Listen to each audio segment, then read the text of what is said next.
Hello traders and welcome to another video review. Today is Friday, June 21st, 2024. Let's find out what's going on the economic calendar today.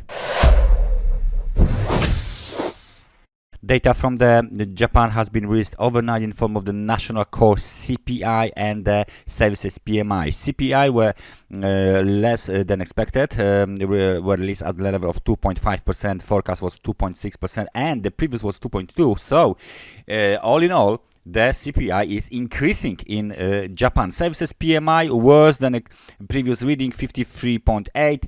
This time, services PMI in Japan are at the level of 49.8 points. Retail sales data from the UK beats the expectations on every possible level, so very good data from the UK. We got the speech from the German BUWA president Joachim Nagel at 9 o'clock. At the same time, we got the services and manufacturing PMI data releases from France, from Germany, and of course at 10 o'clock we got this same data from the Eurozone. Manufacturing PMI, composite PMI, and the services PMI. All of this is scheduled for release at 10 o'clock.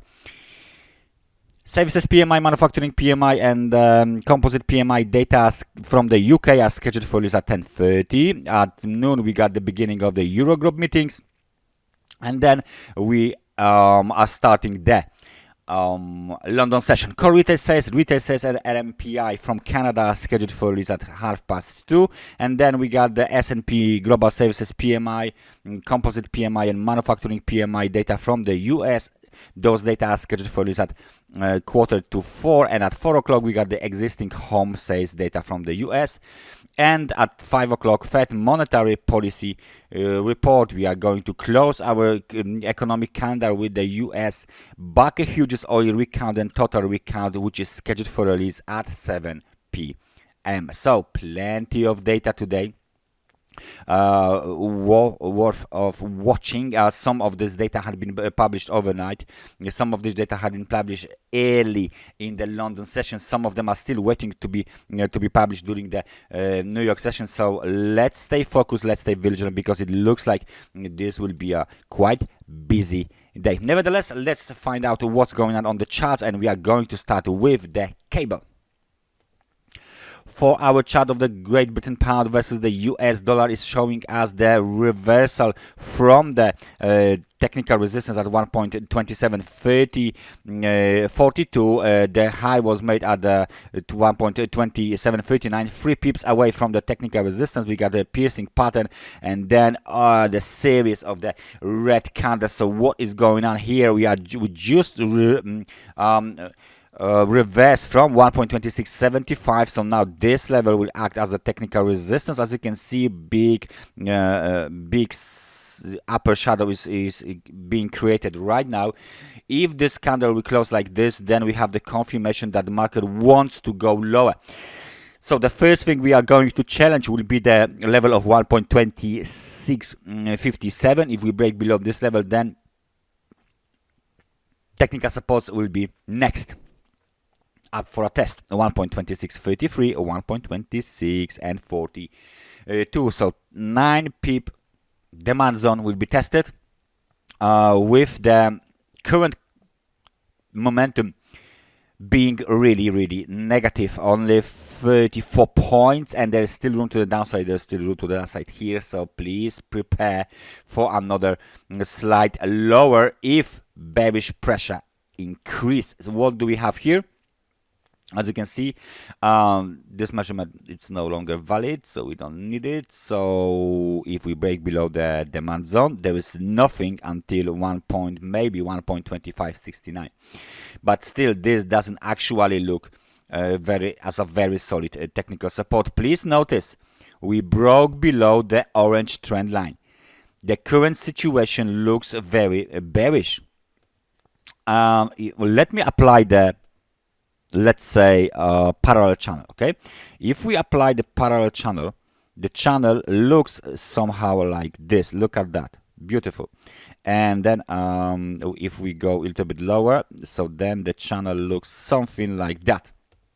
So now we are moving inside of the blue channel, and we can go very easily towards 1.2567, 1.2508, or even 1.2441.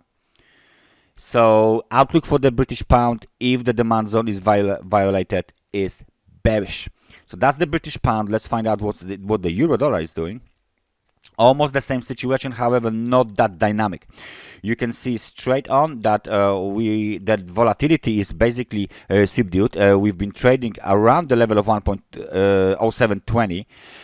We want to go lower. If we break below 1.0667, then the next target for the bears is 1.0651, and then key technical support 1.0603.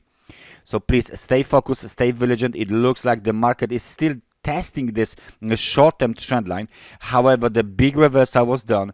If we get rejected from 1.0722, if there's a confirmation with new daily low, then of course lower levels will be tested. The reason behind all of this is that the US dollar index is moving higher. US dollar index is moving above the 50 and 100 periods moving average on a 4-hour chart.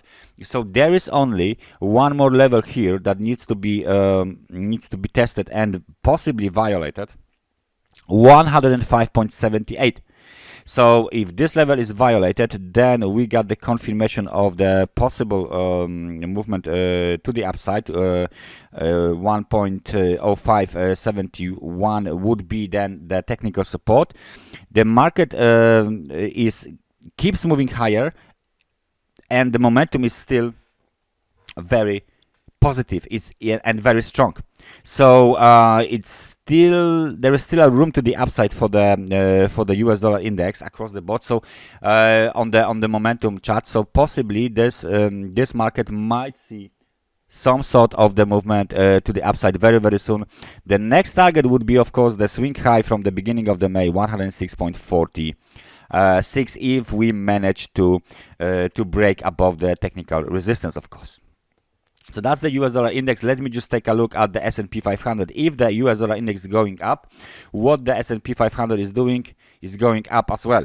If we zoom out here, you can see secular uptrend which is being continued without any problems. However, from this low here, after the correction was done, we can see 5-wave pattern to the upside. So what we can see is that we got the wave 1, A, B, C, wave 2, possible wave 2, 5 wave to the upside, wave 3, wave 4, and this is the last wave of the upward movement. So the momentum hit the extremely overbought conditions. Now it's coming off this extremely overbought conditions, which can be seen on the chart as well. 5,516 was the swing high, right? There is a chance that the momentum will go lower. There is a chance that momentum will go lower below the level of 60, even towards the level of 50. So that would mean the market would test the high of the wave 3, and that would be somewhere between 5,349 and 5,375, somewhere there.